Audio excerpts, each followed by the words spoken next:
Hi everybody, you're with Got That Funk. She puts the ooh in cool. She puts the in yummy.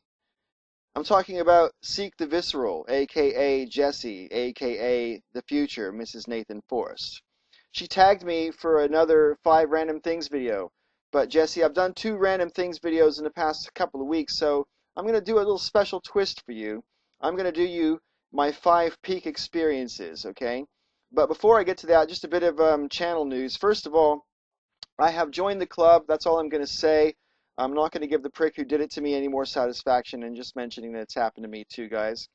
Right, number 2, my contest winners. I'm going to send your paintings out tomorrow if I've already got your address. If I don't, please send it to me, and I'll get your paintings in the post as soon as, because now they're all dry. And we'll talk about posting me the payment for the shipping in later. Okay. Anyway, and last but not least, before I get on to my 5 peak experiences, I just want to say for the record categorically that I got that funk. Miss Moonlit Night 817. If you also miss Moonlight Night 817, please leave a comment saying so down below. Dawn, if you ever see this, because, I think we've lost you to WoW forever. I know what happens when people start playing WoW, Dawn. They never come back. If you see this video, I just want you to know that it hurts me right here, man, that you're gone. I can't believe we've lost you to WoW. We have real trolls right here, Dawn. You don't need those virtual trolls. We've got real trolls, okay? Right. My 5 peak experiences, just for you, Jesse. And here's number 1.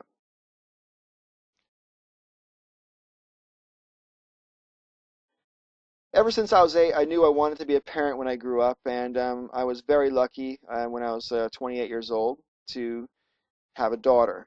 And when she was born, they cleaned her off and weighed her and put the little thingy on her wrist and whatever and wrapped her up and handed her to me. And I was holding her and looking at my daughter, and we clocked each other directly in the eyes. And I know it sounds like really corny and new agey and whatever, but I don't care. It's just how I feel. It's as if I heard like this little ding in the back of my head as we was looking at each other in the eyes, and I was sort of overcome with this feeling like that she came back to me, that I've known her before, and I was extremely humbled by this overwhelming sense that every decision I ever made before that moment contributed to me being in that moment, and I was just so grateful for everything I'd ever done. And yeah, it was amazing. And to this day, my daughter and I are very, very close, and I'm extremely proud of her. Um, right. Thing number 2, something a bit more material this time.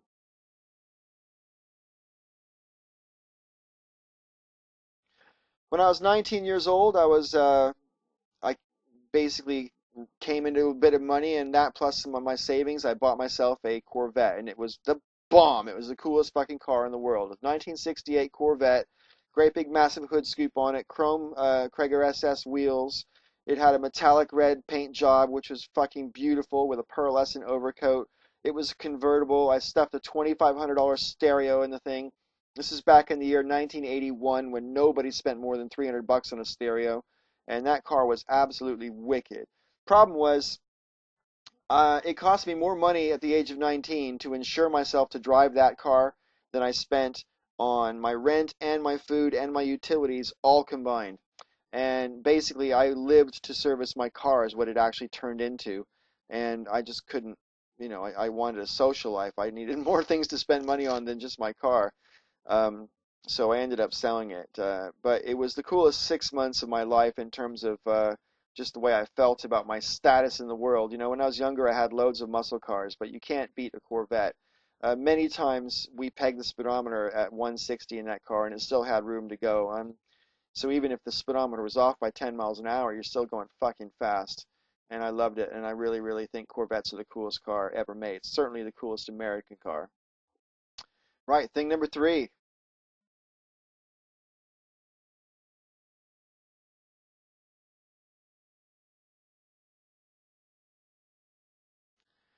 2 years ago, for charity, I was lucky enough to get invited to do this skydiving event, and I gathered my signatures and my money and showed up on the day very, very eager to jump out of a plane since it's a lifelong ambition that I'd had. And I paid a little extra so that I could get some photographs and a DVD taken of the jump as well. And there was another guy in the plane with us who jumped out first, but he didn't seem to have a camera with him. But I figured these guys know what they're doing. You know, maybe it's in his helmet or something, like a fiber optic camera or something. I'm thinking. I don't know. I was thinking about what I was going to do. I wasn't really thinking too much about the pictures. But when we got down to the bottom, one of the airport people comes running up to the tandem guy that I jumped with, and he's like, you took this guy? And it's like, yeah, obviously you can see that. And he goes, oh, this isn't the guy who paid for the pictures. And I'm like, yeah, I paid for the pictures. And the guy's, oh shit, we didn't send a photographer up with you. I said, oh, that's all right. You can just give me my money back. That's fine. And they're like, oh no, no, we'll let you jump again. So I got to jump twice, man. Um, and the second time was, you could either say totally free or just for the price of the photographs. But it was really, really cool to get to jump twice.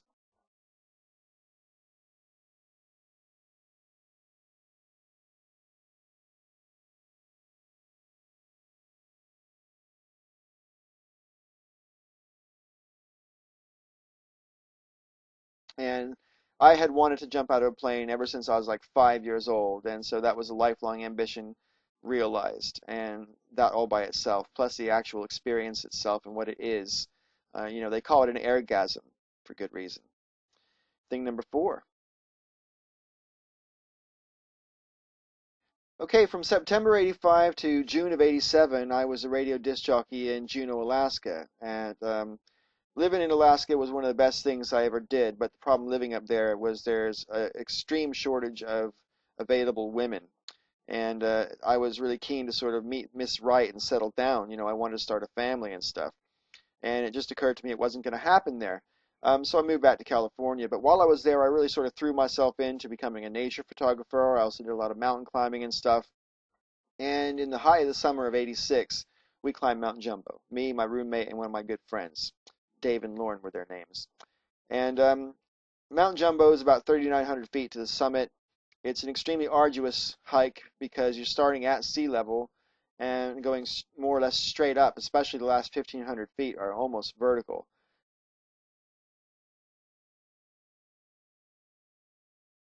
And it is really, really, really dogged, determined effort on our part. We sort of set out at the beginning, we were going to conquer that mountain.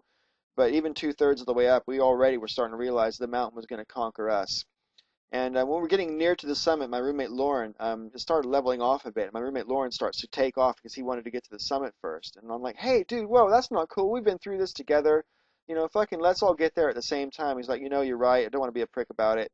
And so we all sort of walked like this, sort of along, as close as we could to each other so that we'd more or less reach the summit at the exact same moment. And then we stood back to back to back on the very top of the mountain, looking at different views. And neither of us could see the other two's faces. And we sort of stood there for a pregnant pause.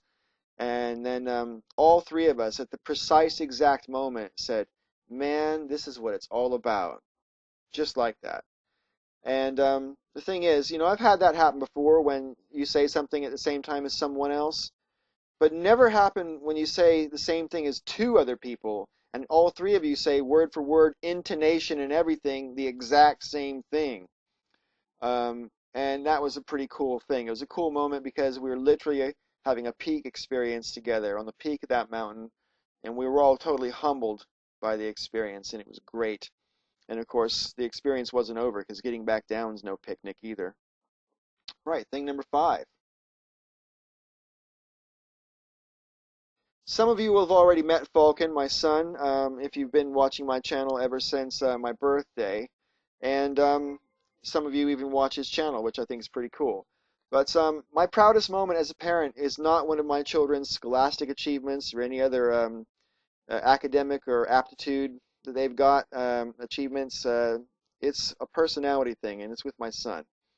Was it summer of 2005? Me and some friends were having a conversation after hours in the back of the shop, and Falcon was a bit bored of the adult chat, so he went out to sit in the front of the shop. And he sticks his head through the curtain. He's like, "Are you guys gonna be a minute?" And like, "Yeah." And so I hear him put a CD on, and on comes Funkadelic, and then we hear squeak, squeak, squeak, squeak. So fine. So Keith looks out the curtain to see what Falcon's doing, and it's the sound of Falcon's Converse squeaking on the floor because Falcon's dancing, and he's a funky little fucker, right? And a moment or two later, a girl comes to the door, and she's like, "What are you doing?" And he more or less ignored her. And so she gets on her hands and knees, and she's talking through the mail slot. She's like, "What are you doing?" And this is literally my proudest moment as a parent so far. Falcon says, "I'm dancing." And the girl says, "I can see you're dancing. Why?" And my son said, "Because I want to." I tell you what, man, I could not have been prouder. Anyway, I'm running out of time, so I'm going to have to wrap it. This has Got That Funk. Jesse, I hope you like your tag. Um, I'm not going to do any more tags for a while, so please don't let anybody tag me. I want to get on with some different videos. But thanks again, Jesse. I think you're the bomb. And to everybody out there, may all your ups and downs be ups.